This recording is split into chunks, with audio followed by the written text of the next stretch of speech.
Vote चोरी का मामला थमने के बजाय लगातार तूल पकड़ता जा रहा है। कांग्रेस के पूर्व अध्यक्ष राहुल गांधी इन दिनों वोट चोरी मामले को लेकर राजनीतिक गलियारों में हलचल मचा रखी है। आज राहुल गांधी ने एक संवाददाता सम्मेलन को संबोधित किया।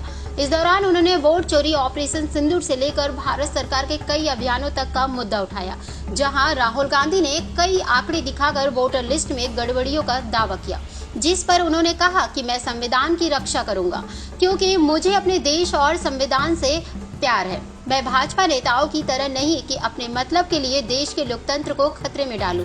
ये कोई हाइड्रोजन बम नहीं है, वो अभी आने वाला है। फिलहाल मैं अपनी बात जनता के सामने रख रहा हूँ ताकि उसे भी पता चल सके कि दाल में क्या काला है।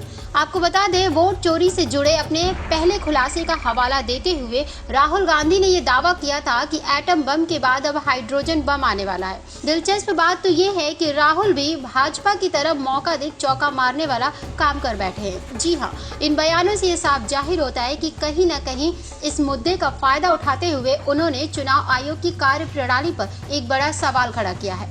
हालांकि राहुल गांधी ने अपने बयानों में आगे कहा कि पहले तो बैलेट पेपर से ही चुनाव होते थे, वो भी देश भर में एक दिन में ही वोटिंग कराई जाती थी, लेकिन अब मशीनों के जरिए चुनाव हो रहा है। ऐसे में हैरानी की बात तो ये है कि आजकल मशीनों द्वारा चुनाव होने के बावजूद भी कई चरणों में मतदान कराया जाता है, उसके बाद भी चुनावी नतीजा जनता के मन मुताबिक नहीं मिलता। जैसे कि जो जीतने के हकदार होता है वो हार जाता, तो कुछ ऐसे लोग हैं जो हार कर भी जीत जाते हैं। ये काफी आश्चर्य की बात है।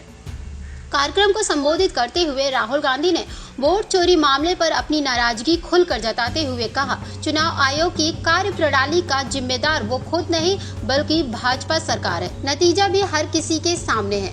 निष्पक्ष चुनाव का टैग लेकर घूमने वाला चुनाव आयोग अब दलित, ओबीसी और अल्पसंख्यकों को टारगेट करके उनका नाम वोटर लिस्ट से काट रहा है। चौंकाने वाली बात तो ये है कि जिनके नाम आयोग ने काटे हैं उन्हें इस बात की जरा भी भनक नहीं है। वही बात करें कर्नाटक के आलंदा सीट की, जहां 6018 वोट काटे गए हैं, जिसमें महज 14 मिनट में 12 वोट डिलीट कर दिए गए हैं, जिससे ये साबित होता है कि चुनाव आयोग वोट चोरी को बचा रहा है।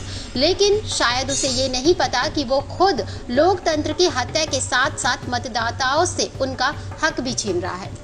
अपनी इन्हीं हरकतों के चलते आज तक बीजेपी ने हर चुनाव में अपनी जीत का परचम लहराया है।